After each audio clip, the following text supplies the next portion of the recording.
주의 이름 환영하고 축복합니다. 은혜 받으시기 바랍니다. 네. 자주 뵙기가 어려우니까 이렇게 인사 한번서 반갑게 한 번 더 맞이하면 좋을 것 같아요. 자, 오늘 제목이 말씀의 출발이 되기도 하는데요. 제목 보시면 아직 꿈이 이루어지지 않은 현실 속에서 내가 바라고 원하는 것들은 많이 있는데 아직 그 현실은 꿈이 이루어지지 않은 답답함이 있고 힘듦이 있는데 이런 현실 속에서 나는 어떤 생각을 하면서 오늘을 살고 있을까? 나는 어떤 모습으로 오늘의 시간을 보내고 있을까? 이거를 기준으로 놓고 이제 말씀을 들으시면 좋겠습니다. 남의 가게에서 열심히 일하면서 평생 그의 꿈은 이제 자신의 가게를 갖고 이제 가게를 운영하는 원하는 집사님이 계셨는데 여전히 그는 오늘도 여전히 가게에서 일하면서 그 꿈이 이루어지지 않은 현실에 답답함이 있습니다. 가면 갈수록 돈이 모아지는 속도보다 이 건물값이 올라가는 속도가 더 빨라서 오는 상실감이기도 하죠. 또 어떤 분은 몸의 건강을 간절히 소망하고 또 가정의 회복을 꿈꾸고 관계 회복을 꿈꾸며 그렇게 간절히 기도하지만 여전히 회복되지 않는 자신의 삶의 많은 문제들 앞에 신음하기도 하고 이걸 어떻게 해야 될까 하는 마음도 있기도 하죠. 자, 이런 상황에서 우리는 기다림이라는 시간을 보내게 돼요. 그래서 오늘 첫 번째 다룰 주제가 기다림이라는 것이고요. 그때 우리는 세상 사람과 다른 것은 하나님의 이 말씀, 약속의 말씀을 약속을 기다리면서 어떻게 이 시간들을 보낼까 하는 부분이 두 번째 살펴볼 부분이에요. 오늘 본문의 내용도 이 부분을 잘 담고 있는데 이제 정복을 마친 다음에 땅 분배를 막 시작해서 분배를 해나가는 과정에 7지파가 분배를 받지 못한 상태에 오늘 말씀이 나옵니다. 일단 성막도 회막도 길갈에서 실로로 옮겨놓고 거기에서 이렇게 말씀이 시작이 되죠. 여호수아 18장 2절을 보세요. 그러나 이스라엘 자손 중에 그 기업의 분배를 받지 못한 자가 아직도 7지파라. 자, 여러분 지금 이 남겨진 7지파의 이 기다림의 의미를 한번 생각해 보세요. 요단강 동편에 가나안에 들어오기 전에 이미 루벤 지파, 갓 지파 그리고 므낫세 반 지파가 모세에 의해서 땅을 분배받았어요. 그리고 요단강을 건너서 여호수아와 온 이스라엘 백성들이 함께 연합해서 싸움을 해서 땅을 정복을 어느 정도 마친 다음에 이제 거점을 확보해 놓고 유다 지파가 땅 분배를 마쳤어요. 요셉의 두 아들인 에브라임과 므낫세 지파까지 땅 분배를 마쳤는데 남겨진 7지파의 생각에는 아마 이런 생각이 들었나 봐요. 우리는 뭐야? 함께 싸웠잖아. 함께 정복했잖아. 근데 이미 모세에 의해서 분배받은 지파들도 있고 가나안 땅에 들어와서도 그 좋은 땅을 유다 지파에게 분배하고 또 요셉의 두 아들인 에브라임과 므낫세 지파에게 분배했는데 그럼 우리는 뭐야? 하고 이렇게 비교를 하면서 오는 상실감이겠죠. 되게 사람들은 살면서 내 인생은 도대체 뭐야? 나도 열심히 살았잖아. 근데 하나님은 어떻게 내 인생을 이렇게 하실 수 있지? 저 사람은 저렇게 평탄하고 인생이 잘 되고 원하는 대로 되는 것 같은데 내 인생만 왜 이렇게 힘들고 어려운 거야? 이렇게 비교하면서 오는 상실감일 수 있죠. 또 다른 하나는 이제 이 기다림의 시간에 땅을 분배를 딱 받으면 이게 이제 분배가 끝나는 게 아니라 그 주변에 적들이 존재하고 있었어요. 우리가 지난번에 갈렙에 대한 말씀을 살펴보면서 유다 지파에게 땅을 분배했지만 가장 좋은 땅인 헤브론 땅, 거기는 아낙 자손들이 살고 있었고 거인들은 아낙 자손들 견고한 성읍이 있고요. 45년 전에 이 아낙 자손 때문에 이스라엘 백성들이 광야에서 죽음을 맞이하는 불신앙이 드러난 그만큼 두려운 존재들이었는데 갈렙은 도전적으로 거기를 이 산지를 내게 주소서 하면서 그 땅을 얻었잖아요. 근데 7지파의 마음속에는 이제 함께 싸우지 않고 여호수아와도 동행할 수 없고 다른 11지파가 연합해서 자기들의 분배받은 땅을 정복해 주는 게 아니라 온전히 오롯이 자기들의 힘으로 남겨진 땅의 적들, 이거는 가장 강한 적들일 거예요. 정복하지 못했으니까 그 적들과 싸워서 정복을 해야 된다는 숙제가 있으니까 그 안에서 두려움도 들었을 것이고 불안한 마음도 들었을 것이고 이런 상황이 되다 보니까 이 상황이 이제 힘들 수밖에 없죠. 그러면 이 기다림의 시간을 어떻게 보내느냐가 참 중요한 첫 번째 주제가 될 겁니다. 공자라는 분이 있는데 이제 이 공자가 조카가 공멸이라는 사람이었대요. 근데 그 공멸이 관직에 벼슬길에 올랐어요. 그래서 어느 날 이 조카 공멸을 만나서 야, 너 벼슬길에 올라 보니까 얻은 것은 뭐며 잃은 것은 뭐냐 이렇게 물었더니 조카 공멸이 아주 근심 어린 눈빛으로 이렇게 말했습니다. 저는 얻은 것은 없고 잃은 것이 세 가지가 있습니다. 첫 번째는 나란 일에 너무 바쁘다 보니까 학문에 전념할 수 없어서 학문이 후퇴를 했습니다. 그러니까 시간이 없어 벼슬길에서 공부를 보다 보니까 공부할 시간이 없어서 학문이 후퇴를 했다는 게 첫 번째였고요. 두 번째는 받는 월급, 복록이 너무 작아서 말단 이제 관직이다 보니 월급이 작아서 복록이 작아서 부모님을 제대로 봉양하지 못했습니다. 이게 두 번째 잃은 것이고, 세 번째는 일이 많아서 공부가 많아서 바쁘다 보니까 시간이 없어서 친구 벗들을 만날 수 없어서 벗들과 관계가 다 멀어졌기 때문에 이게 잃은 것입니다 하고 대답을 했어요. 공자가 그 말을 듣고 또 어느 날 이 공자의 제자 중에 복자천이라는 제자가 있었는데 같은 시기에 같은 관직에 오른 제자였어요. 그러니까 조카인 공멸과 같은 관직에 같은 시기에 올랐던 이 복자천인데 이 제자에게 야, 너는 관직에 벼슬길에 오르니까 잃은 것은 뭐며 얻은 것은 뭐냐 똑같은 질문을 했어요. 그랬더니 이 복자천이 미소를 지으면서 이렇게 대답했습니다. 저는 잃은 것은 없고 얻은 것이 세 가지가 있습니다 하고 말하면서 이렇게 대답했어요. 첫 번째, 글로만 읽던 학문을 벼슬길에 올라서 제가 실천을 하면서 보니까 학문이 밝아졌습니다. 이론으로만 알던 학문을 제가 이렇게 벼슬길에 올라서 정말 적용을 해보니까 이런 학문이 이렇게 적용이 되는구나 해서 학문의 이치가 제가 더 밝아졌고, 두 번째는 받은 월급, 복록은 작지만 어쨌든 월급을 받게 되니까 이거로 제가 부모님과 친척을 도울 수 있어서 너무 좋았습니다. 세 번째, 공무가 바쁜 중에 시간을 내서 벗들을 만나니 벗들과의 관계가 더욱 친밀해졌습니다. 이렇게 대답을 했어요. 자, 똑같은 관직에 똑같은 월급을 받고 있는데 두 사람이 이렇게 차이가 나도 이걸 관점의 차이라고 말합니다.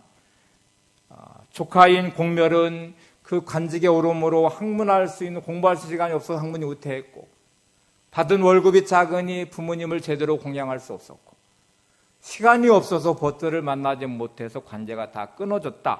그래서 내 인생은 참 불행하고 힘들고 어렵다 하고 말하는 관점을 가지고 있죠. 복자천이라는 공자의 제자는 똑같은 관직에 똑같은 월급을 받고 똑같은 일을 하고 있는데 그는 배웠던 학문이 적용을 하고 실천을 하다 보니까 학문의 이치를 더 밝게 깨달았다고 말해요. 그리고 받는 월급 복록은 작지만 그거로 아껴서 부모님도 공양하고 친구들도 함께 할 수 있어서 벗들과 함께 친척도 돌볼 수 있어서 너무 좋았대요. 그리고 시간이 없지만 바쁜 중에 벗들을 만나니 관계가 더욱 돈독해지고 친밀해졌대요. 그래서 자기는 너무 행복하다는 것이죠. 감사하다는 것이죠. 똑같은 상황에 똑같은 일을 할 때에 이렇게 한 사람은 그것 때문에 불행하고 한 사람은 그것 때문에 감사하고 행복하고 이렇게 말하는 것을 관점의 차이라고 말합니다. 여러분에게 기다림의 시간은 어떤 의미일까요? 내게 주어진 삶이 꿈이 이루어지지 않는 현실 앞에서 오늘을 살아가고 있습니다. 그 살아가는 삶에 힘든 것도 있고 어려움도 있고 내 뜻대로 되지 않은 현실도 있고 그런 모든 문제가 나로 들어오는 이 생각을 파고 들어와서 나로 힘들게 하고 한숨 짓게 만들고 고통스럽게 하고 절망하게 만들 수도 있어요. 그런데 믿음의 사람은 그 시간을 소망으로 채울 것이고 기도로 채울 것이고 하나님과 더 친밀한 관계 안에서 자신의 삶을 세워가는 삶의 믿음의 자리가 되게 할 것입니다. 이 차이는 너무 큰 것이죠. 기다림의 이 시간들, 이제 7지파에게는 이 시간이 결국 불평과 원망의 시간이었죠. 그리고 머뭇거리고 도전하지 않는 시간으로 그렇게 보내고 있거든요. 이제 성경적 관점으로 기다림의 시간을 한번 조명해 볼 필요가 있어요. 그럼 성경은 내가 열심히 기도하고 믿음으로 구하는데도 하나님 응답하지 않는 이 시간들, 내 꿈이 이루어지지 않은 현실 앞에 있는 시간들, 그리고 여전히 힘들고 어려운 내 삶의 자리의 시간들을 도대체 어떤 의미로 표현할까? 시편에 이 하나님의 모습이 많아요. 근데 이때 하나님은 이제 영원히 나를 잊으신 하나님 이렇게 표현하기도 하고 숨어 계신 하나님이라고 표현하기도 합니다. 하나님은 내 인생 가운데 숨으셨다는 말이죠. 그래서 한번 성경 몇 구절 한번 점검을 해볼게요. 시편 131편 1절 2절을 보시면 이렇게 되어 있어요. 여호와여 어느 때까지니까 나를 영원히 잊으시나이까 주의 얼굴을 나에게서 어느 때까지 숨기시겠나이까 나의 영혼이 번민하고 종일토록 마음에 근심하기를 어느 때까지 하오며 내 원수가 나를 치며 자랑하기를 어느 때까지 하리이까. 이 답답한 현실 앞에 적들이 있는 그 사람 앞에 현실 앞에서 하나님 저를 잊으신 거 아닙니까?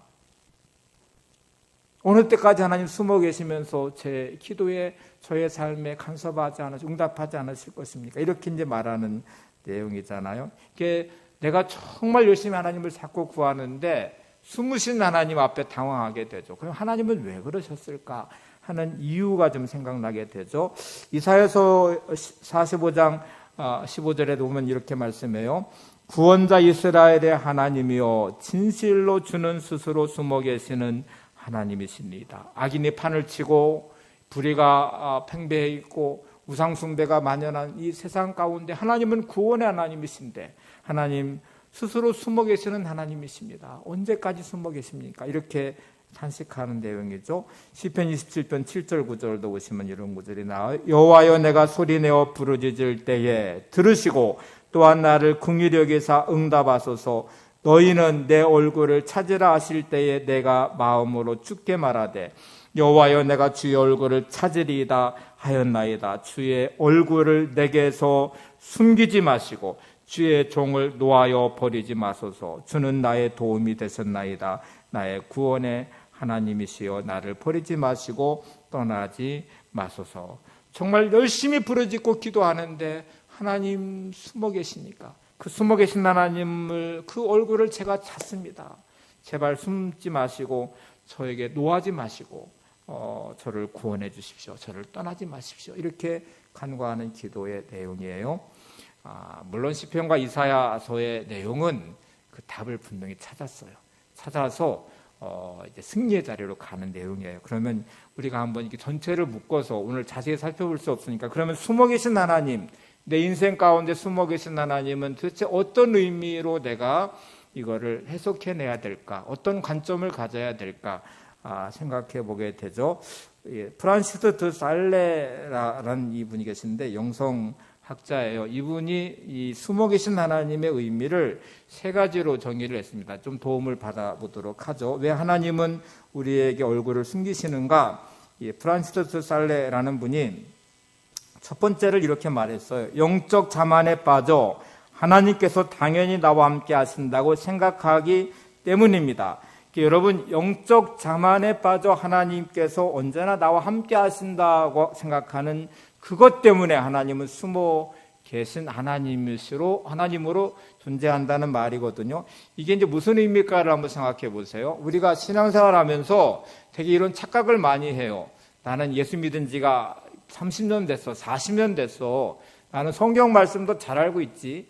나는 직분도 집사하고 권사하고 장로고 목사야. 이렇게 생각하는 순간에 마치 하나님은 언제나 나와 함께 하시는 분, 하나님은 언제나 나의 기도에 응답하시는 분으로 착각을 하기 시작한다는 거예요. 이게 영적 자만심이라는 거예요. 여러분, 어느 순간부터 마치 나는 거룩한 하나님의 사람이고 자녀고 그래서 하나님은 언제나 나와 함께 하시는 분이야 하는 생각하는 영적 자만심에 빠지면 영적 타성주의에 빠지게 되면요, 이렇게 착각해요. 내가 기도하면 언제나 하나님은 들어주셔. 언제나 하나님은 나와 함께 계셔. 이렇게 생각하는데 삶에서 보니까 하나님을 잊어요. 잊고 내 마음대로 살고 있어요. 여러분, 하나님과 늘 동행하시는 삶을 살고 계신 것 같아요. 그래서 늘 하나님과 친밀한 관계가 있고 하나님 안에서 내가 늘 겸손한 그런 삶인가 보면 어느 순간부터 이 자만심 때문에 내 생각과 내 방과 내 식대로 살고 때로는 귀찮아하기도 하고 이렇게 이제 영적 다성주의 자만심이 빠져서 나는 괜찮은 사람인 것처럼 착각해요. 제가 이 글을 딱 읽고 이 비유가 생각이 났어요. 어린아이들을 되게 이렇게 키우다 보면 엄마 아빠가 늘 함께 하거든요. 함께 하고 언제나 돌봐주고 공급해주고 보호해주고 막 그러잖아요. 근데 아이들은 어느 순간에 이게 너무 당연한 거라고 생각하고 권리라고 생각하고 또 어느 순간에는 엄마 아빠가 간섭한다고 생각하면 이제 배척을 하기 시작해요. 싫어. 엄마 싫어. 아빠 싫어. 내비도 내 마음대로 할 거야. 막 이렇게 이제 이게 자만심이죠. 마치 자기 인생이 자기 힘으로 사는 것처럼 착각해요. 그때 엄마 아빠가 이 아이를 깨우치기 위해서 숨어버리는 경우가 있어요. 그래, 그러면 너 혼자 해. 하고서 이렇게 숨어 있어요. 숨어 있으면 아이들은 잠깐 동안은 괜찮은 것 같고 자기 힘으로 뭔가 할 수 있는 것 같지만 금방 한계에 부딪히죠. 점심때가 되면 밥을 먹을 수도 없고요. 자기가 필요한 거를 공급받을 수도 없고 그 순간에 두려움이 찾아오는 순간 아이는 울기 시작할 것이 엄마 아빠를 찾을 겁니다. 그때 엄마 아빠는 숨어 있는 듯 보이지만 여전히 아이에게 주목하고 있죠. 그리고 아이가 깨닫기를 원하겠죠. 엄마 아빠가 얼마나 필요한 존재인지. 우리가 어느 순간부터 영적 자만심에 빠지면 내 힘으로, 내 능력으로 여전히 나는 살 수 있다고 착각을 해요. 그리고 마치 신앙생활 해온 이의 경력과 내가 알고 있는 말씀과 또 내 직분이 마치 하나님은 언제나 나와 함께 하시는 당연하다고 생각하고 기도하면 언제나 응답해 줄 거라고 착각을 하고 있어요. 이게 영적 교만함과 자만심이에요. 여러분 혹시 이 함정에 빠져 있지 않습니까? 괜찮은 것처럼.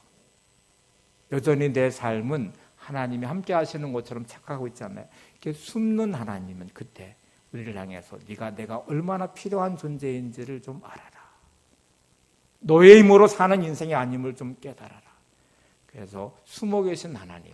이게 프란시스 살레가 보는 첫 번째 의미였어요. 두 번째는 신앙이 지나치게 자기 문제에 집중하기 때문이래요. 신앙생활을 하는 사람이 이 모습을 보니까 지나치게 자기 자신에게 집중하고 있어요. 그러면 이게 어떤 일이 벌어지는지를 보세요. 문제가 생기면 그 문제에만 집중해요. 그리고 그 문제에 끝없이 반응하다 보니까 힘들다고 단식하고 때로 불평하고 원망하고 막 이렇게 하면서 그게 진짜 내 인생의 전부인 것처럼 생각하면서 하나님을 잊어요. 문제가 해결될 때까지 아무것도 하지 않으려고 하고요. 그 문제만 전부인 것처럼. 이게 이기적인 본성에서 나오는 자기 중심성이에요. 근데 이게 참 무서운 것이 문제보다 더 크신 하나님을 봐야 되는데 자기 중심적인 이기적인 마음에서 벗어나서 하나님을 바라보고 있어야 되는데 우리는 자꾸 자기의 문제만 들여다봐요. 자기 인생만 중요하고 그래서 힘들다고 단식하고 또 불평하고 원망하고 막 그렇게 묶여버리니 하나님과 함께하는 삶에는 관심도 없고 하나님을 찾지도 못하고 그렇게 점점 늪에 빠지듯 갇히듯 인생이 그렇게 치우쳐가는 경우가 많아요. 그때 하나님은 문제보다 더 크신 하나님임을 깨닫게 해주기 위해서 숨어 계시고 침묵하시는 경우가 있다는 거예요. 자, 세 번째로 가볼까요? 세 번째는 하나님을 이용하는 신앙에 뭐 의도하든 의도하지 않든 응답의 대상으로만 여기고 대화의 대상, 친밀한 관계에 초점을 맞추지 않아요. 그래서 세 번째 문제가 생기는 것인데 문제가 생길 때마다 하나님을 찾는 분들이 있어요. 평상시에는 하나님을 잊어버리고 자기 마음대로 살아요. 자기 중심성을 늘 가지고 자기 기준에 따라서 막 하나님 관심도 없어요. 뭐 예배도 관심도 없어요. 기도하는 것도 관심도 없어요. 그래서 그냥 늘 바쁜 중에 자기 일에 몰두하고 막 살아가다가 문제가 딱 생기고 마치 아이가 엄마 아빠 필요 없어 하고 막 생활하다가 지내다가 어느 순간에 엄마 아빠가 없는 거예요. 그러면 두려워서 찾듯이 이제 밥 줘요 하고 찾듯이 하나님 앞에 필요만 구하는 거죠. 자기의 필요만 구하고 그때만 하나님이 필요한 거예요. 그 외에는 하나님을 필요로 하지 않아요. 이게 이용의 대상으로 하나님이 전락하는 것이거든요. 근데 하나님은 우리와 친밀한 관계를 원하세요. 이용의 대상이 아니라 나와 친밀한 관계가 되기를 원한다. 그래서 때로 하나님은 숨으실 수 있다는 거죠. 여러분, 사기꾼이 막 나한테 진짜 잘해줘요. 그거는 친밀한 관계를 원할까요? 아니요, 나에 있는 거를 빼내가기 위해서, 속여서 빼앗기 위해서 그렇죠. 근데 어떤 분들의 신앙생활은 마치 사기꾼 같아요. 하나님 앞에 열심을 내는 것 같아요. 잘하는 것 같아요. 근데 하나님께 뭔가 바라는 게 있으니까 뭐를 빼내듯이 그렇게 하나님이 그 마음 아시잖아요. 이게 얼마나 속상한 마음이에요. 야, 너는 나를 이용만 하려고 하는구나. 나는 너와 관계를 원하는데, 사랑의 관계를 원하는데, 내가 너와의 관계 회복을 위해서 내 아들 독생자 예수를 이 땅에 보내고 우리 죄를 위해 십자가 지고 죽으시고 그 목숨값으로 구원의 하나님의 자녀 삼아주시고 성도 되게 하신 다음에 이제 나와 친밀한 삶을 살자. 나와 관계를 갖자. 내가 바라고 원하는 바가 그거야. 이렇게 말하는 우리는 여전히 하나님을 이용의 대상으로 삼아요. 내가 필요할 때만 찾아요. 이게 진짜 마음 아픈 거죠. 아이들이 엄마 아빠가 선물을 사올 때만 막 기뻐가지고 선물만 눈에 들어와서 엄마 아빠를 아랑곳하지 않고 그러면 이게 얼마나 섭섭한 일이에요.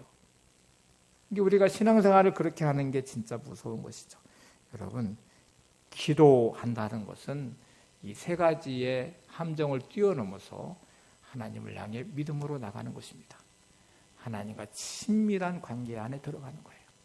그러면 어떤 모습이 생길 것 같아요? 여러분, 남녀가 이 사랑 안에서 하나가 되기 시작할 때 그 사랑이 모든 것을 뛰어넘습니다. 계산적이지 않아요. 저 남자가 돈 많으니까 뭐 잘생겼으니까 이렇게 뭔가의 조건이 아니라 사랑 안에서 그 모든 것을 뛰어넘어서 친밀한 관계가 돼요. 근데 사랑이 빠지면 이제 이용의 가치의 대상으로 삼기 시작하고 그러면 불편해지기 시작하잖아요. 여러분, 하나님을 여러분의 인생의 이용의 대상이 아니라 하나님이 여러분을 사랑하신 것 같이 하나님을 사랑하시기 바랍니다. 이 친밀한 관계 안으로 들어올 때 하나님은 숨으신 하나님에서 우리 인생 안에 깊이 들어오셔서 이 관계 안에서 우리의 삶을 더 풍성하게 해주실 것입니다. 그것이 우리의 신앙의 모습이어야 되죠. 그러면 기도는 기다림의 시간을 보내는 자리일 거예요. 근데 그 기도의 시간은 우리 인생을 잘 살아가는 자리가 될 것이고 신앙생활을 잘하는 자리가 될 것이고 시험 들거나 실족하고 넘어지는 자리가 아니라 하나님과 함께함의 그 풍성한 은혜로 내 마음이 평강이 넘치고 은혜가 넘치고 감사가 넘치는 삶의 자리로 가게 될 것입니다. 그래서 이 기다림은 정말 중요한 신앙의 자리예요. 자, 이제 어떻게 기다려야 되는지를 보세요. 시편 37편 7절에 보시면 이런 말씀이 있어요. 여호와 앞에 잠잠히 참고 기다리자. 자기 길이 형통하며 악한 꾀를 이루는 자 때문에 불평하지 말지어다. 여러분, 기다림의 시간을 어떻게 기다리라고 말해요? 여호와 앞에 잠잠하고 참고 기다리래요.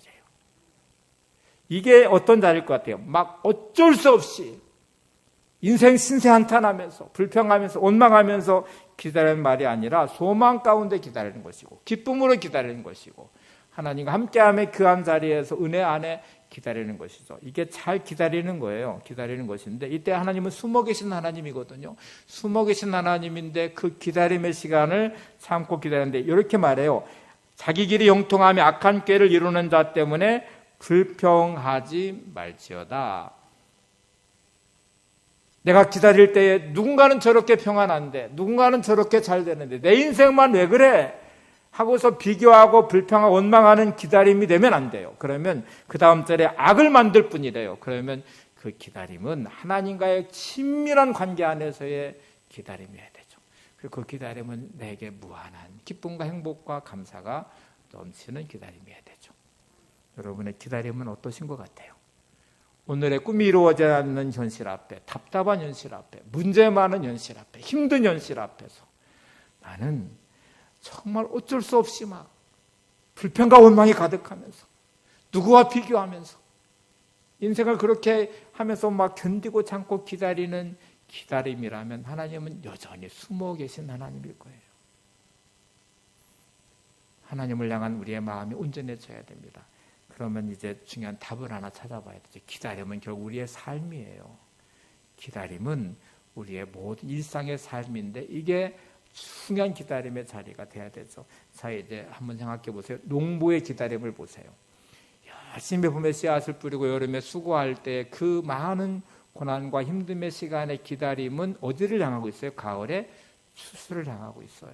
그래서 농부의 기다림은 가을의 추수를 향한 기다림이죠. 그 기다림은 절망의 기다림이 아니에요. 소망의 기다림이죠. 힘들고 어렵다고 막 신세한탄하면서 그렇게 기다리지 않아요. 가을의 추수를 향한 기다림이기 때문에 열심히 일하고 수고할 거예요. 산모가 아이를 임신하고 나서의 기다림은 새 생명의 출산하는 그 기다림일 거예요. 불편하죠. 배가 불러오면서 입덧을 하면서 막 얼마나 힘들고 어려워요. 근데 그게 절망의 기다림이 아니잖아요. 그 기다림은 새로운 생명을 향한 기다림이죠. 불편한 것을 감수하고 그리고 기다리면서 그 생명을 맞이할 때 오는 기쁨을 향한 기다림이죠. 밤이라는 시간, 인생의 밤의 시간을 보낼 때 그 고통과 절망이지만 다윗은 새벽을 깨운다고 말해요. 그러면서 아침이 오는 것을 간절히 기다리듯 그 기다림은 소망의 기다림이죠. 여러분은 어떤 오늘의 시간을 보내고 있습니까? 하루하루 살면서 힘들다고 한숨 짓고 탄식하면서 보내는 시간은 소망을 향한 기다림이 될 수가 없죠. 내가 믿음으로 살아가면서 하나님이 주는 그 풍성함의 자리를 바라보면서 가는 기다림은 기쁨의 기다림이어야 되는데 그런 기다림이 안 되면 그것도 문제죠. 자, 이렇게 보면 믿음의 사람들은 역시 다 기다림의 시간들을 보내고 있음을 알 수 있습니다. 여러분, 아브라함은 하나님의 부름을 받아서 이삭이라는 생명을 얻을 때까지 25년의 시간의 기다림의 시간을 가져요. 그 중간에 하나님을 향한 기다림을 놓치고 인간적인 방법을 쓸 때 하나님은 침묵하시는 시간도 있었어요. 숨어 계셨잖아요, 하나님이. 그러니까 우리 인생에도 그럴 거예요. 하나님 앞에 소망을 두는 기다림의 시간이 있잖아요. 어느 순간 뭐 또 내 방법, 내 생각하고 여전히 그렇게 인생의 방식을 세워가는 동안 하나님은 숨어 계신 하나님으로 우리를 기다리실 것 같아요. 야곱은 하란에서 20년의 시간을 기다렸어요. 자기 방법으로 장자권을 받으려고 했다가 결국 실패하고 그는 20년의 시간 하나님의 기다림 안에서 그는 다듬어졌고 이스라엘이 돼가고 있었죠. 모세는 호렙산에서 40년의 시간을 기다렸어요. 지난주 살펴본 갈렙은 하나님께 꿈을 받은 지 45년의 시간을 기다렸어요. 그 꿈을 향해서 갔죠. 요셉은 팔려서 꿈을 꾸었지만 형제들에게 팔려서 종으로 감옥의 생활에 13년의 시간의 기다림의 시간을 가졌어요. 여러분은 어떤 기다림의 시간을 갖고 있습니까? 인생이 무너져 내려가고 있지 않습니까? 때로 막 불평과 원망으로 가득 차 있지 않습니까? 신세한탄하며 원망하면서 여러분의 시간을 보내고 있지 않습니까? 그래서 이 불평과 원망, 마음의 조바심과 이 모든 것들은 성경적으로 말하면 불신앙이에요. 시험 문제로 말하면 오답을 쓰신 거예요. 믿음 없음이라고 채점할 것 같아요. 여러분의 기다림의 시간이 아름답게 되기를 바랍니다. 그 시간이 하나님이 주시는 의미가 잘 담겨져서 소망 안에서 믿음 안에서 기다림. 날마다 하나님 나의 기다림은 하나님이 주시는 풍성함의 자리로 가는 기다림입니다. 이렇게 믿음 안에서 나를 세워가는 게 참 중요한 거죠. 자, 두 번째로 이제 가볼게요. 아까 말씀드린 대로 이 기다림은 그냥 기다리는 게 아니라 하나님의 약속을 기억하는 기다림이어야 돼요. 그러니까 이 기다림은 그냥 막연히 어떻게 되겠지 그런 게 아니고요. 말씀 붙잡고 하나님을 신뢰하고 믿음으로 하나님의 약속을 기억하면서 기다리는 기다림의 시간이에요. 자, 7지파가 땅을 분배받지 못한 상태에 있었는데 여호수아가 이들을 향해서 이렇게 말을 합니다. 이제 왜 너희들 왜 지체하고 있느냐 하면서 한 말을 잘 보세요. 이제 여호수아 18장 3절 보시면 이렇게 말해요. 여호수아가 이스라엘 자손에게 이르되 너희가 너희 조상의 하나님 여호와께서 너에게 주신 땅을 점령하러 가기를 어느 때까지 지체하겠느냐. 땅을 분배받지 못했다고 지금 아이고 다른 지파들은 다 분배해주고 왜 우리한테 안 해주는 거야? 우리도 같이 싸웠잖아. 우리도 힘썼잖아. 근데 차별하는 거야? 이렇게 더 좋은 땅인 것 같은데 왜 저 땅이 우리한테는 안 온 거야? 이렇게 생각하면서 또 적들 앞에서 두려워하면서 가기를 머뭇거린 그들을 향해서 여호수아가 한 말을 잘 보세요. 이제 이 기다림은 그냥 기다림이 되면 안 돼요. 기다림이 약속을 기억하는 것이어야 되는데 첫 번째 이렇게 말합니다. 너희 조상의 하나님 여호와께서 자, 그들이 분배받아야 될 이 땅은 그냥 하나님이 갑자기 주는 땅이 아니고요. 너희 조상 하나님 여호와께서 조상 아브라함 때로부터 계속 약속하신 언약하신 땅이에요. 하나님이 이미 주시려고 작정하셨고 이미 약속하셨고 그것이 그들의 당대뿐만 아니라 아브라함 때로부터 시작해서 계속 언약해 주셨던 땅이고, 그 다음 구절이 참 중요해요. 이렇게 말을 해요. 너희에게 주신 땅이라고 말해요. 너희에게 주신 땅. 그리고 동사가 2개 들어가는데 점령하러 가기를 해서 점령한다는 단어가 나와요. 여러분, 너희에게 주신 땅, 점령하러 가기를 이렇게 담은 2 단어는 달라요. 어떻게 다르냐면 주어가 일단 달라요. 너희에게 주신 땅의 주어는 하나님이 이미 주셨다는 말이고요. 점령하러 간다는 말은 이스라엘 7지파가 주어예요. 그들이 점령하러 가야 되는 거예요. 시제도 달라요. 너에게 주셨다는 말은 과거 시제의 완료형이에요. 그러니까 하나님은 이미 주셨다. 약속으로 이 땅은 너에게 이미 준 땅이야. 내가 이미 주었어. 과거 시제 완료형으로 썼어요. 그 다음에 점령하러 가라는 말은 미래 시제 명령이에요. 명령형. 그러니까 아직 이루어지지 않았지만 그들 가서 점령해야 된다는 명령으로 들어간 명령이기인데 어느 때까지 지체하겠느냐, 왜 머뭇거리고 있냐 하는 말이에요. 자, 여러분, 이게 참 중요합니다. 우리의 삶의 현실은 이루어지지 않았어요. 꿈이 이루어지지 않았어요. 여전히 묶여 있어요. 물질의 문제도, 건강의 문제도, 관계의 문제도. 근데 하나님은 우리를 향해서 이렇게 말씀하시죠. 마치, 야, 내가 이미 줬어. 내가 이미 해결했어. 근데 왜 너는 힘쓰지 않는 거야? 너는 왜 노력하지 않는 거야? 하나님은 이미 응답해 주셨죠. 근데 문제는 내가 힘쓰지 않아요. 아까 부른 찬송 여호수아 본받아 힘써 일하세 하고 말하잖아요. 우리가 힘써서 해야 되는데 우리는 늘 그냥 현실만 보면서, 문제만 보면서 신세한탄하게 급급하고 나 원망하게 급급하고 하나님 약속하신 거를 붙잡고 믿음으로 나가기보다는 그냥 그렇게 묶여서 지체하고 있는 거죠. 머뭇거리고 있는 거죠. 나가지 않는 거죠. 근데 하나님은 이미 주셨다고 말씀하고 너 왜 그런데 힘쓰지? 점령하러 가지 않는 거야 하고 지금 말하고 있어요. 다시 표현할게요. 열매는 결과이지만 씨앗을 심을 때 그 씨앗 안에 이미 열매가 들어있죠. 농부가 씨앗을 심을 때에 열매를 거둘 수 없어 이렇게 생각하고 심는 농부가 있나요?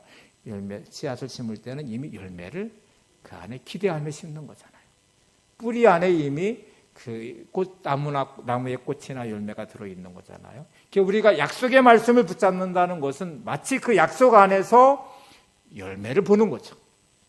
열매가 있음을 기대하는 것이죠. 그리고 그걸 확신하는 것이죠. 성취라는 것은 약속에 이미 들어가 있다는 거예요. 지금 하나님은 말씀을 주실 때 이 약속의 말씀 안에 이미 가나안 땅은 너희한테 이미 준 땅이야. 7지파에게도 이미 주신 땅이에요. 그래서 하나님이 주신 땅에 이 언약 안에 이미 성취가 들어있어요. 근데 뭐 하라는 거예요? 그들이 씨앗을 심어야 되는 거죠. 가꿔야 되는 거죠. 수고해야 되죠. 점령하러 가야 되죠. 근데 그거 안 하면서 지금 신세한탄만 하고 원망만 하고 있는 거잖아요. 제가 얼마 전에 본 영상 중에 그 농사 짓는 이제 나이 많이 드신 분인데 배추하고 무농사가 너무너무 잘 됐어요. 그래서 이제 취재하는 분들이 이거 올해는 배추 농사가 너무너무 잘 됐네요. 그랬더니 이분이 한 말이 이거예요. 제가 한 일은 없어요. 저는 씨앗 뿌리고요. 가꾼 것 뿐인데 하나님이 주셨어요.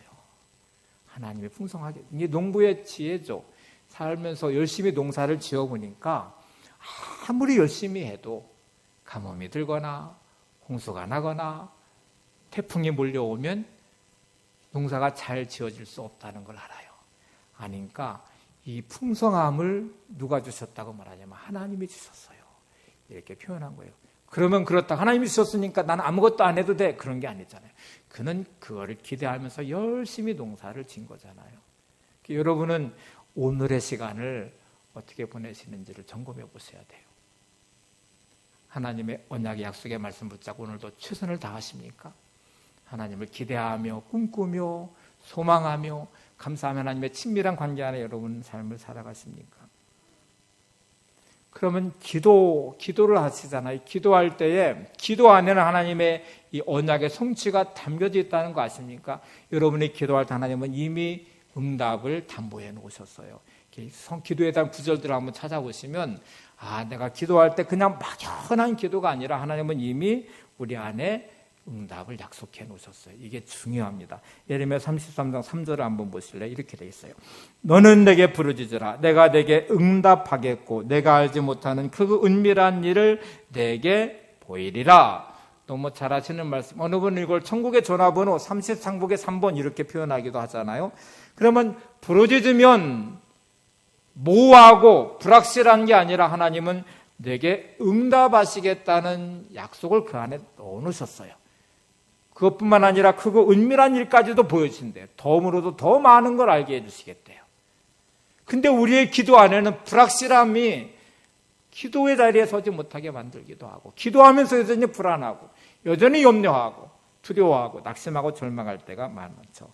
이게 이제 우리가 약속의 모호성, 불확실성의 확실성 이렇게도 학문적으로도 표현하기도 해요. 약속이 참 모호한 듯 보이는데 여러분 확실함이 그 안에 담겨져 있어요. 자, 이제 아브라함을 한번 예를 들어볼게요. 아브라함이 고향과 친척과 아버지 집을 떠나는 첫 번째 아브라함한테 하나님은 그렇게 말하거든요. 보낼 때 내가 보여줄 땅으로 가라 이렇게 말씀을 하세요. 자, 창세기 12장 1절을 보세요. 이렇게 여호와께서 아브라함에게 이르시되 너는 너의 고향과 친척과 아버지의 집을 떠나 내가 내게 보여줄 땅으로 가라.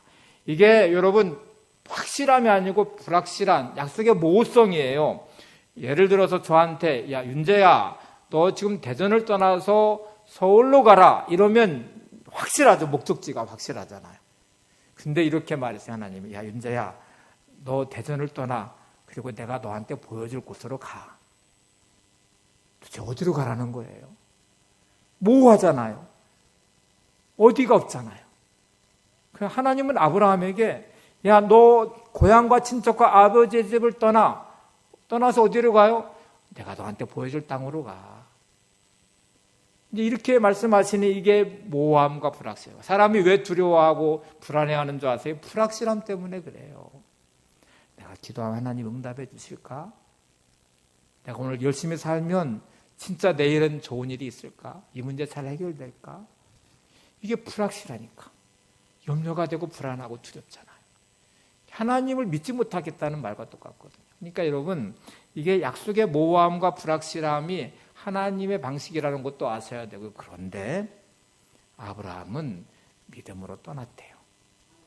떠나서 순종하며 가면서 가다 보니까 브엘세바 땅도 왔고 헤브론 땅도 왔고 하나님의 언약의 땅 안에도 왔어요. 자녀에 대한 약속을 따라서 그냥 하루하루 살다 보니 하나님 이삭도 선물로 주셨어요. 그러면 이제 이 의미를 찾는 게 중요해요. 이제 두 가지를 제가 말씀드릴 거예요. 약속의 모호함 또 그리고 불확실성의 확실함이라는 거를 다룰 때 이 모호함 하나님은 왜 그러셨을까? 막 그냥 아주 확실하게 아브라함에게 야 너 가나안 땅으로 가. 너에게 줄 땅은 가나안 땅이야. 브엘세바 땅이야. 헤브론 땅이야. 이렇게 말씀하시면 너무 확실하잖아요. 근데 불확실함으로 인도하시거든요. 우리 인생을 향해서 너 지금 하는 것 100% 내가 보장해 줄게. 너 잘 될 거야. 이렇게 막 아주 확실하게 보장해 주시면 얼마나 좋아요. 근데 이 모호하게 하신 이유는 보통 성경학자들은 두 가지를 들어요. 두 가지 이유 때문이라고 합니다. 첫 번째는 우리로 하여금 끝까지 하나님 말씀을 듣도록 긴장시키려는 것입니다. 이렇게 돼 있죠. 여러분 끝까지 하나님 말씀을 듣도록 긴장시키려 한다. 사람은 정말 이기적이고 자기중심성이 있어서요. 만약에 아브라함에게 야 너는 고향과 친척과 아버지 집을 떠나서 너가 가야 될 곳은 저기 헤브론 땅이야 가나안 땅이야 라고 말하면 그 중간에 하나님과 교제하고 따라서 순종하면서 가는 거를 잊어버릴 확률이 많아요. 그냥 사람들한테 듣고 지도 하나 만들고 뭐 그냥 가겠죠. 근데 여러분 이 모호함이 어떤 거를 만드는지 아세요? 매일매일 물어야 돼요. 매일매일 들어야 돼요. 하나님 오늘 제가 어디로 가야 되나요? 이스라엘 백성이 광야에서 하나님 훈련시킨 게 그거거든요. 머물고 떠나는 주권이 하나님께 있고 가야 될 방향의 결정권도 하나님께 있는 거죠. 그러니까 매일매일 하나님께 들어야 되고 물어야 되거든요. 이게 돼야 신앙생활을 잘하는 거예요. 여러분 하나님의 이 모호함은 우리로 하여금 끝없이 하나님을 찾게 만들어요. 하나님 말씀을 듣게 만듭니다. 근데 우리는 얼마나 영적 교만함이 있는지 이거 안 하고 살아요. 여러분 매일매일 하나님의 뜻을 구하십니까? 하나님의 말씀을 들으십니까? 하나님께 묻고 계십니까? 제가 오늘 어떻게 살아야 되죠? 오늘 제가 무엇을 해야 되죠? 하나님이 원하시는 게 어떤 것이죠? 이렇게 계속 친밀한 관계 안에서 해야 되는데 이거 안 하고요. 내 마음대로 막 살아요. 일이 벌어진 다음에 뒤늦게서 숨어 계신 하나님을 막 찾아요. 근데 여러분 매일매일 하나님을 만나셔야 됩니다. 들으셔야 돼요. 그리고 그 길을 따라서 순종하셔야 돼요. 이게 첫 번째 이유래요. 두 번째 이유는 로봇이 아니라 인간이기 때문입니다. 이렇게 썼는데요. 하나님 우리에게 자유의지를 주셨어요. 이렇게 로봇이라는 게 뭐냐면 만들어 놓고 거기다 데이터를 입력해요. 그래서 데이터대로 움직이게 하는 거, 명령대로 움직이게 하거든요.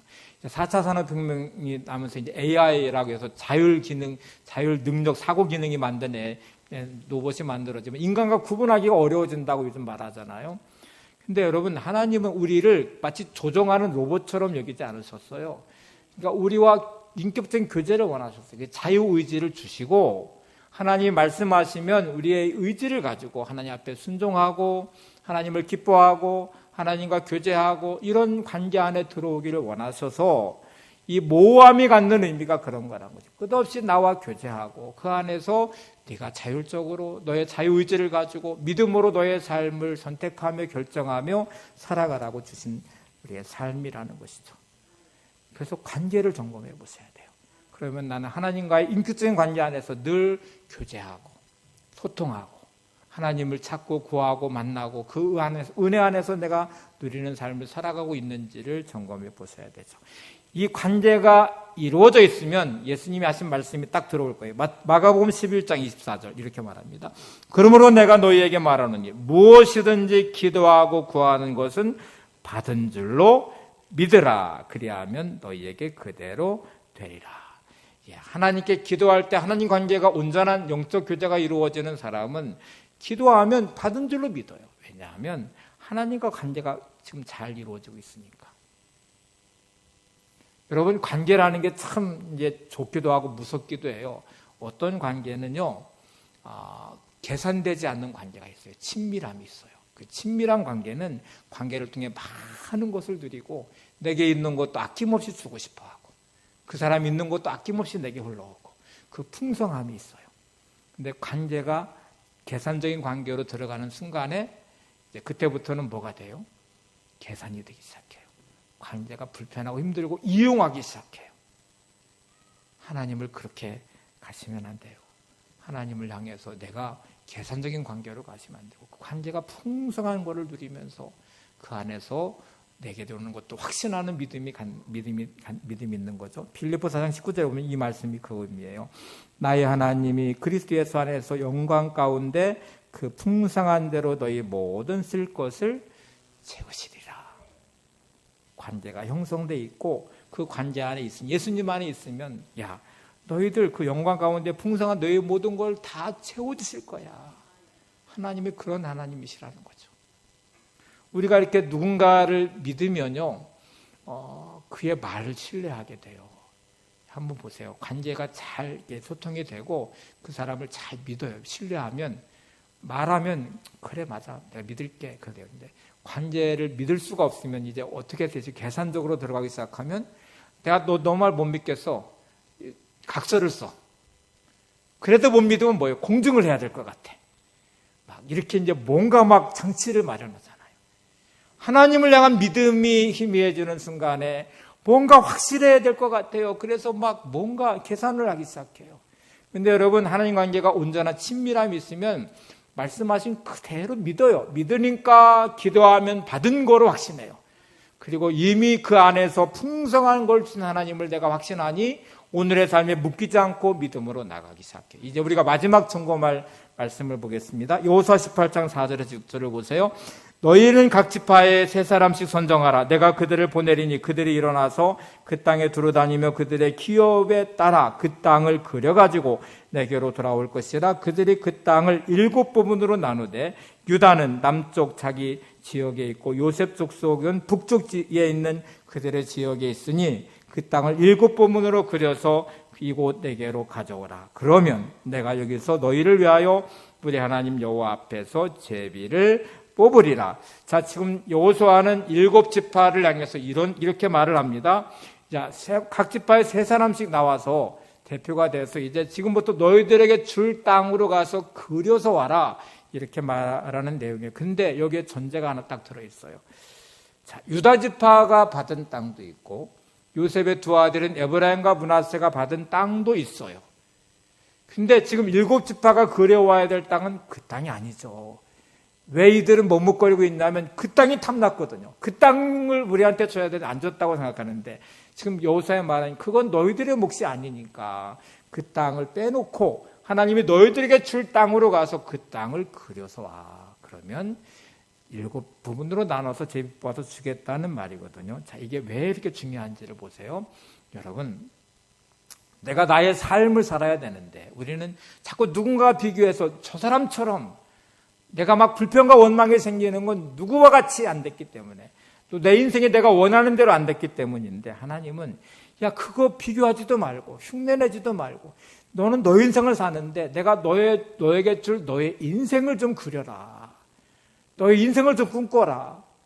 내가 너에게 줄 땅을 가서 그리라는 말이거든요. 여러분, 여러분의 인생을 사시고 하나님 여러분의 인생에 주어질 것을 기대하시고 그 땅을 그리시는 게 중요해요. 여기서 아주 중요한 부분이 있어요. 그러면 어떤 변화가 일어나게 되냐면 독일의 문호 괴테의 말을 한번 인용해보고 말씀드릴게요. 중요한 것은 지금 우리가 어디에 있느냐보다 어디를 향하고 있느냐이다. 그림 그리라는 말은 지금 있는 자리에 머물러 있으라는 말이 아니고 어디로 향하고 있는지 지금 가야 될 너희들이 얻을 땅이 어딘지를 그리라는 말이거든요. 근데 대개 사람들은 자기가 머물고 있는 데 집중해요. 그러니까 막 불평과 원망이 많은 사람은 거기만 보고 있잖아요. 하나님 보여줄 내일에 대한 인생을 꿈꾸지 않잖아요. 그거를 그리면서 오늘을 가슴 벅참으로 기대함으로 믿음으로 오늘도 살아야 되는데 여전히 내게 있는 현실에만 집중하고 있으니 문제에만 집중하고 있으니 힘들다고 말하고 불평하고 신세한탄하고 원망하고 비교하고 막 불행하다고 말하는 오늘에 묶여 있잖아요, 여러분. 근데 하나님은 오늘 우리를 향해서 야, 오늘에 묶이지 말고 내일의 너의 인생, 1년 뒤의 너의 인생을 좀 그려봐라. 내가 너에게 줄 거를 이미 나는 너한테 줬으니까 그거를 그려보고 꿈꾸고 그걸 위해서 오늘의 시간을 쓰고 힘써라. 이렇게 말씀하시는 거예요. 왜 불평이 많으세요? 오늘에 묶여 있으니까. 자기 인생을 보고 있으니까. 근데 하나님은 야, 그렇게 묶이지 말고 너의 내일을 그려봐. 내가 함께할 내일을 꿈꿔봐.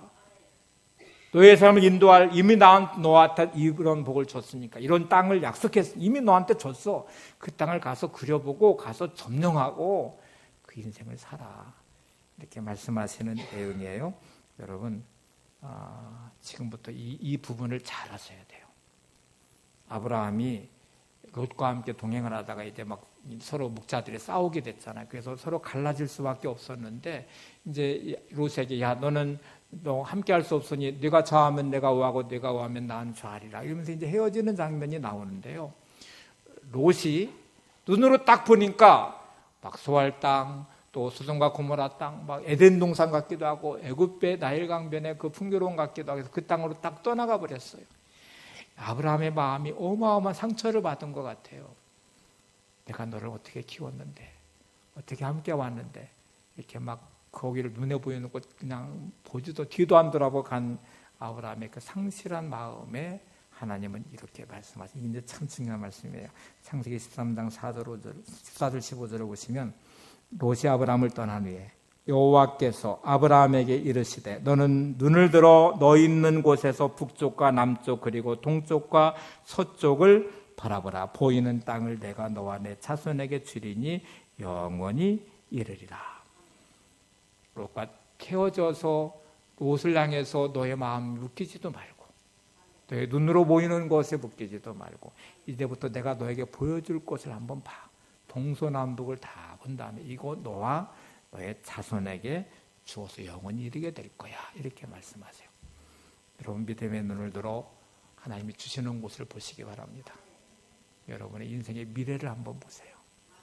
내가 오늘은 광야이지만, 아직 내가 땅에 분배받지 못했지만 하나님이 주시는 땅, 이미 주신 땅, 나의 인생의 내일, 나의 인생의 1년 뒤를 꿈꾸며 기대하고 오늘의 시간을 그리는 거죠. 꿈꾸는 거죠. 그거 믿음을 향해서 나가는 것입니다. 한 구절만 더 살펴볼게요. 제가 구절이 있는데 오늘 시간이 좀 지나서 하나만 좀 보겠습니다. 사사기 6장 15절을 보세요. 기드온에게 한 말인데, 미디안 군대가 쳐들어왔어요. 쳐들어오니까 하나님이 기드온을 사사로 택하셔서 이 미디안을 물리치기로 이제 계획을 세우신 다음에 기드온을 딱 불렀더니 기드온이 뭐라고 말을 하냐면 이렇게 말을 해요.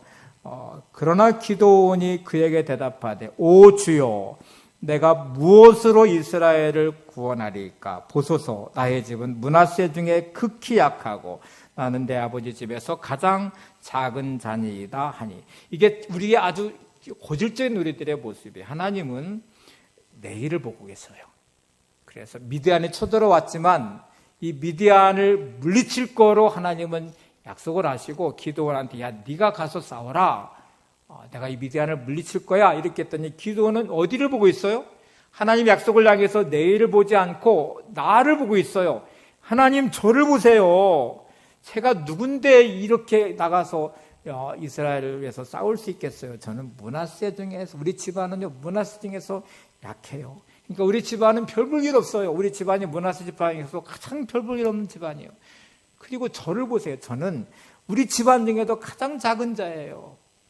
이렇게 말해요. 혹시 여러분 이렇게 말하지 않아요? 힘들고 어려울 때, 나를 봐. 내 인생이 이런데 뭐 희망이 있겠어.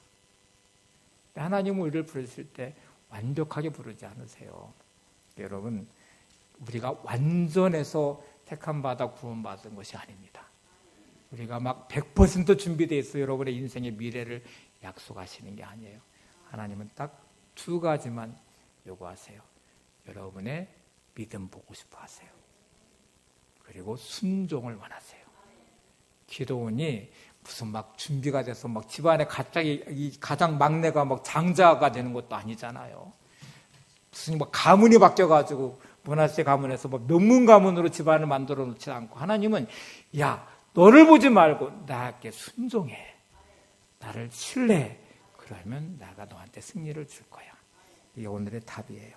여러분, 우리가 가질 믿음은 하나님을 신뢰하는 것입니다. 여러분이 가지고 있는 형편을 보는 게 아니에요. 신세 한탄하는 게 아니에요. 내 인생이 막 이렇고 현실에 묶여서 반응하는 게 아니에요. 오늘 나의 인생을 축복하시는 하나님, 오늘 가나안의 복처럼 나에게 예비하신 복이 있음을 제가 믿습니다 하고 하나님을 신뢰하시면서 오늘을 믿음으로 순종하며 사시기 바랍니다. 그게 하나님이 주시는 정답이에요. 오늘도 하나님을 신뢰하기에 기뻐하고 감사하고, 오늘도 말씀 붙잡고 순종함으로 이 믿음의 광야길을 가듯, 고난의 길을 가듯, 문제를 당해 가듯 오늘도 이 믿음으로 가는 것입니다. 팀 켈러 목사님 말을 하나 인용하고 마칠게요. 이렇게 말했어요. 우리를 구원하는 것은 우리의 믿음의 수준이 아니라 우리의 믿음의 표준이다. 믿음은 수준을 말하는 게 아니라 표준이다. 이걸 이렇게 설명해 보세요.